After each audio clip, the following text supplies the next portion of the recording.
Welcome back to On the Frets, and today we're going to start talking to you about add chords, and we want to start with the most common one, the Cadd9 chord. So let's get in here and take a look at it.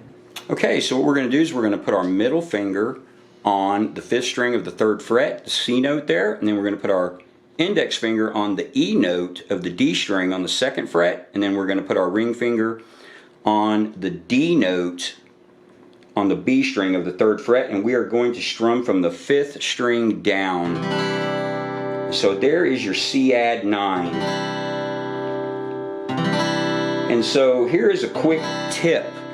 You can drop the pinky down here onto this G note on the 3rd fret, and this is an alternate Cadd9 right here, and usually this is played coming out of this G major, so you can see how easy it can be just to drop down like that and play this alternate Cadd9.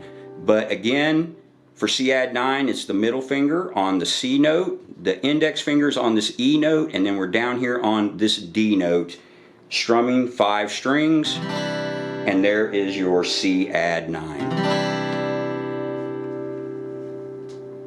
Well, okay, there you have it. There's your Cadd9 chord. And so if you want any more information on that, just check out the description below.